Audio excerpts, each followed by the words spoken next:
नमस्कार, राधे राधे, स्वागत है आप सभी का सुबोध इनफाइनाइट एजुकेशन में। आज हम बात करने वाले हैं इंपॉर्टेंट टॉपिक्स ऑफ साइकेट्रिक या mental health nursing scoring concept. देखिए, थोड़ा आवाज़ आपको ऐसी आ रही होगी क्योंकि गला बैठा हुआ है हमारा, तबीयत थोड़ी ठीक नहीं है, इसलिए थोड़ा लेट वीडियो आ रही है। फिर भी वीडियो तो आएगी, चाहे कुछ भी हो जाए। तो ये क्वेश्चन तो हमने बहुत पहले बना लिए थे, लेकिन हुआ क्या है कि थोड़ा गला साथ नहीं दे रहा, आवाज़ साथ नहीं दे रही, इसलिए थोड़ा लेट हो गए हम वीडियो बनाने के लिए।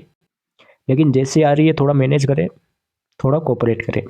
तो हम बात करते हैं साइकेट्रिक या मेंटल हेल्थ नर्सिंग के इंपॉर्टेंट टॉपिक्स के बारे में, जिसमें से हम आपको गारंटी ले रहे हैं कि 90% टॉपिक आपको इसी में से मिलेंगे।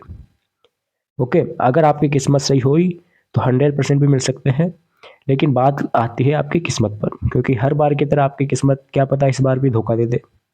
लेकिन कुछ इतने इंपॉर्टेंट क्वेश्चन लेकर आए हैं कि आप इसी में से मिलेंगे। जैसे पिछली बार मिले थे वैसे इस बार भी मिलेंगे। तो फर्स्ट आपके पास क्वेश्चन आता है मेंटल हेल्थ नर्सिंग की डेफिनेशन, इसके प्रिंसिपल्स और इसकी टीम। मेंटल हेल्थ नर्सिंग की जो मेंटल हेल्थ टीम होती है, जो मैंने आपको फर्स्ट चैप्टर में पढ़ाया था, उसके बारे में आपको बताना है। ठीक है sir.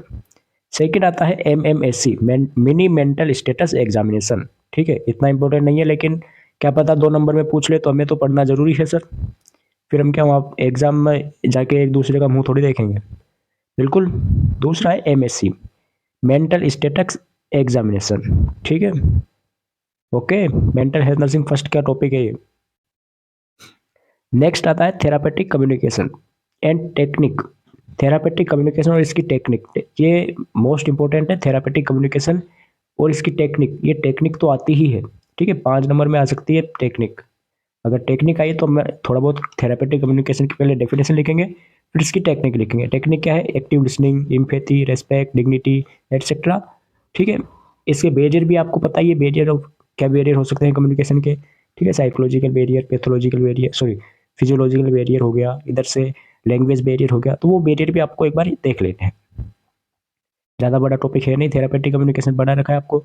IPR, interpersonal relationship, patient और नर्स के बीच में क्या रिलेशनशिप होता है, वो हो गया। ECT प्लस ECT की care, pre during and post. Most important है, आएगा ही आएगा ECT तो। ठीक है, ECT जरूर पढ़ के जाना है आपको, जो करवा रखा है सब कंप्लीट करके जाओ ECT। आगे आता है साइकोथेरेपी, ट्रीटमेंट मॉडलिटी में आता है ये। साइकोथेरेपी क्या होती है? कंप्लीट आपसे 5 नंबर में पूछ सकता है साइकोथेरेपी हेडिंग डाल के कि साइकोथेरेपी बताओ। अब आप उसमें क्या क्या लिख सकते हो, पूरा आपको टाइप वगैरह एक तो ये याद रखना है। और अगर दोनों में से अगर कोई इंपॉर्टेंट भी हो, साइकोथेरेपी में से अगर कोई इंपॉर्टेंट हो, तो आपको बिहेवियर थेरेपी और मिलियोथेरेपी, ये दोनों थेरेपी आपको जरूर याद करनी है। ये हमेशा एग्जाम में पूछी जाती है। लेकिन कभी कभी क्या होता है कि डायरेक्ट आपसे साइकोथेरेपी हेडिंग डाल के पूछ सकते हैं, क्वेश्चन डाल दिया साइकोथेरेपी। अब आपको उसमें साइकोथेरेपी की डेफिनेशन लिखनी है, कौन कौन से उसके टाइप्स होते हैं वो लिखने हैं। ठीक है, तो वो आप एक बार ध्यान से देखें। नेक्स्ट क्वेश्चन आता है सीजोफ्रेनिया। सारे इंपॉर्टेंट क्वेश्चन है। सीजोफ्रेनिया ऐसा एक टॉपिक है जो कि हर साल पूछा जाता है। सीजोफ्रेनिया हो गया, अब कैसे करना है हैंडल क्वेश्चन को? सबसे पहले हमें डेफिनेशन लिखनी है, फिर इसके क्लासिफिकेशन लिखने हैं, 4-5 क्लासिफिकेशन लिख दो आप। फिर रिस्क फैक्टर लिखो या ईटियोलॉजी लिखो, फिर डायग्नोस्टिक लिखो, क्लिनिकल मैनिफेस्टेशन लिखेंगे। ठीक है, और क्लिनिकल मैनिफेस्टेशन पहले लिखेंगे, फिर अपन इसका डायग्नोसिस करेंगे, उसके बाद में मैनेजमेंट करेंगे और नर्सिंग मैनेजमेंट करेंगे। ठीक है, ऐसे आपका पूरा फॉर्म होता है जो कि हम क्वेश्चन को हैंडल करते हैं। ओके, ये सीजोफ्रेनिया हो गया। तो सीजोफ्रेनिया के बाद में और इम्पोर्टेंट टॉपिक आता है मूड डिसऑर्डर, जिसमें मेनिया ज़्यादातर इंपॉर्टेंट है। मूड डिसऑर्डर 2 टाइप का होता है, BAD और UAD, यूनिपोलर और बाइपोलर। बाइपोलर में मेनिया और डिप्रेशन आता है, और यूनिपोलर में केवल डिप्रेशन आता है। ठीक है, तो दोनों आप एक बार पढ़ लेना। अगर इंपॉर्टेंट पूछे दोनों में से तो मेनिया जरूर आता ही है। ठीक है सर। बात करते हैं ड्रग्स के बारे में। तो एंटी साइकोटिक ड्रग्स, आपने नाम सुना होगा एंटी साइकोटिक ड्रग, जो ड्रग साइकोसिस में दी जाती है। अब मैंने आपको क्लासिफिकेशन बताया था, न्यूरोसिस और साइकोसिस। तो जो साइकोसिस में दी जाती है वो एंटी साइकोटिक होती है सर। ठीक है, तो एंटी साइकोटिक जैसे हेलोपेरिडोल हो गया, CPZ हो गया, रेस्पेरिडोन हो गया, तो वो सब एंटी साइकोटिक ड्रग है। ये आप पढ़ के जाना। ऑर्गेनिक ब्रेन डिसऑर्डर, जिसमें जिसमें डिमेंशिया और डिलेरियम आते हैं, जरूर पढ़े, इंपॉर्टेंट है सर। Mental health act. अब मेंटल हेल्थ एक्ट है वो, एक तो 1987 और एक है 2017। 2 मेंटल हेल्थ एक्ट है। दोनों में क्या है, सेम ही चीज़ें हैं, कुछ थोड़ी बहुत है जो चेंजेस है, जो मैंने आपको पढ़ा भी रखा है, ठीक है। 1987 वाला है वो रिप्लेस्ड होकर या रिन्यूड होकर क्या बना था, 2070 का जो बिल एक्ट था वो बना था, जिसमें बताया था कि डायरेक्ट एसिडी को बंद कर दो, माइनर में एसिडी नहीं लगानी है। ओके। और मेंटल हेल्थ एक्ट के अकॉर्डिंग एडमिशन और डिस्चार्ज के टाइप्स क्या है, कैसे करते हैं, तो ये पढ़ के जाए, ठीक है। मेंटल हेल्थ एक्ट भी देखना है और साथ ही साथ एडमिशन और डिस्चार्ज भी देखना है इसका। आगे आता है delusion and illusion. Delusion and illusion में डिफरेंस, एक आपको हेलुसिनेशन भी देख लेना है sir, types of hallucination, classification of mental disorder मैंने बताया था आपको, आईसीडी 11 के अकॉर्डिंग, डीएसएम 5 के अकॉर्डिंग, और इंडियन क्लासिफिकेशन भी बताया था। तो एक बार क्लासिफिकेशन जरूर देखें। क्लासिफिकेशन ऑफ मेंटल डिसऑर्डर आए तो आपको लिख के आना है, न्यूरोसिस, साइकोसिस और अदर्स। न्यूरोसिस में मैंने बताया था पोहा, क्या बताया था सर, पोहा। साइकोसिस में दो बताए थे, ऑर्गेनिक और फंक्शनल साइकोसिस। ऑर्गेनिक में आ गया ये डिमेंशिया और डिलेरियम। साइकोसिस में क्या आता है, फंक्शनल साइकोसिस में सिजोफ्रेनिया और बताओ डिल्यूजन आ गया। ओके। और मूड डिसऑर्डर आ गया। और पोहा की फुल फॉर्म बताई थी मैंने आपको, फोबिया, ओसीडी, हिस्टेरिया, और ए से एंजाइटी, और ओ है, ओ में क्या आएगा, अदर्स। अदर्स में क्या आएगा सर, अदर्स में आएगा जैसे एल्कोहल वाला हो गया, सब्सटेंस अब्यूज डिसऑर्डर हो गया, स्ट्रेस डिसऑर्डर हो गया, स्लीप डिसऑर्डर हो गया, वो सब इसमें आते हैं। तो ये क्लासिफिकेशन आपको ऐसे की ऐसे फ्लो चार्ट में याद रखना है।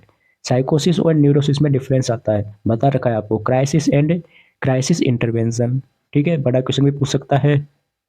पर्सनालिटी डिसऑर्डर आ गया, पर्सनालिटी डिसऑर्डर के टाइप्स, टाइप्स याद रखिए, बता रखा है आपको 10 के समथिंग टाइप्स है उसके। 3 टाइप है, क्लस्टर ए, क्लस्टर बी, क्लस्टर सी, फिर इनके अंदर सब टाइप्स है, तो वो याद रखे। Right of mental ill patient, आपको कम से कम 10 तो याद ही रखने हैं, 8 से 10 राइट्स याद रखने हैं आपको, या फिर छः छः तो याद ही रखो, क्योंकि 5 नंबर में आएगा, 6 तो आपको याद ही रखना है। साइकेट्रिक सेकंड में एक टॉपिक आता है, कम्युनिटी कम्युनिटी मेंटल हेल्थ, उसमें आता है model of preventive psychiatric. Preventive psychiatry क्या होता है, जैसे प्राइमरी प्रिवेंशन, सेकेंडरी प्रिवेंशन और टर्सरी प्रिवेंशन पढ़ा था, वही है इसमें, तो ये याद रखिए आप। ईटिंग डिसऑर्डर, आपको 3 ईटिंग डिसऑर्डर आते हैं, pica, anorexia nervosa and bulimia nervosa. तीनों में इंपॉर्टेंट है एनोरेक्सिया नर्वोसा, तो अगर तीनों याद ना रख सको तो एनोरेक्सिया नर्वोसा तो आपको जरूर पढ़ के जाना है। अगला आता है mental retardation, MR. Mental retardation हो गया, ओसीडी आ गया, न्यूरोसिस डिसऑर्डर है ओसीडी। साइकेट्रिक इमरजेंसी, और इसमें साइकेट्रिक में भी आता है सुसाइडल। सुसाइडल, तो सुसाइडल याद पक्का आपको पढ़ के जाना है, अगर साइकेट्रिक इमरजेंसी नाम का टॉपिक आ जाए और आपको कुछ नहीं आ रहा, तो साइकेट्रिक इमरजेंसी का डेफिनेशन याद रखो और सुसाइड के बारे में लिख के आ जाओ, टॉपिक अच्छे नंबर आ जाएंगे। Dissociative disorder and it's type, इसके टाइप्स हो गया, पढ़ा रखा है। PASAD, psycho active substance abuse disorder. ADHD, ADHD क्या है, attention deficiency hyper active disorder. Characteristics of mental healthy person. Okay, ये कुछ इंपॉर्टेंट टॉपिक्स थे जो कि मैंने आपको बता दिए हैं। वो तो आवाज़ साथ नहीं दे रही, गला साथ नहीं दे रहा है, तो बहुत कुछ आपके लिए सोच रखा था एग्जाम टाइम के लिए। अगर सही हो जाती है तो आपको वन शॉट प्रोवाइड कराएंगे, नहीं होती है तो फिर आपको ऐसे करना पड़ेगा, कंप्लीट वन शॉट नहीं करवा पाएंगे एग्जाम से पहले। और आपको एनसीपी और nursing care plan, nursing care plan और नर्सिंग मैनेजमेंट जरूर पढ़ के जाना है सभी। कुछ अब देखो, अगर 1-2 दिन में अगर हमारी आवाज़ सही हो जाती है, गला थोड़ा ठीक हो जाता है, तो आपको कॉमन नर्सिंग केयर प्लान और कॉमन नर्सिंग मैनेजमेंट भी प्रोवाइड करवा देंगे एज सुन एज पॉसिबल, जैसे ही तबीयत थोड़ी सही होती है। ओके, तो ये कुछ इंपॉर्टेंट टॉपिक्स थे जिसकी हमने बात कर ली है। इसमें से आपको चांसेस है कि 90% क्वेश्चन तो आपके इसी में से आएंगे, 99% बता देते हैं, चलो 99% क्वेश्चन इसी में से आएंगे, अगर ठीक ठाक रही आपकी किस्मत पहले जैसी। वरना अगर कुछ ऐसा हो जाता है, क्योंकि आपकी यूनिवर्सिटी ऐसी है, आपके पेपर आउट हुए हैं, कभी कभी क्या हुआ है, ठीक है, फिर भी 90% तो क्वेश्चन इसी में से बनेंगे। टेंशन लेने की आपको कोई नीड नहीं है, यही पढ़ो, पास होना है पढ़ लो, कोई दिक्कत नहीं है, पास हो गया आप 100%। ठीक है, तो लेक्चर कैसा लगा, इंपॉर्टेंट कैसे लगे, ज़्यादा से ज़्यादा शेयर करें, और आपको क्या चाहिए कमेंट ज़रूर करें। बाकी आपको जो सोच रखा है प्रोवाइड करवाएंगे, थोड़ा ढूंढेंगे, कोई अगर मिल जाता है आपको करवाने के लिए तो करेंगे 1-2 से बात। ठीक है, तो मिलते हैं लेक्चर में वीडियो के साथ। राधे राधे।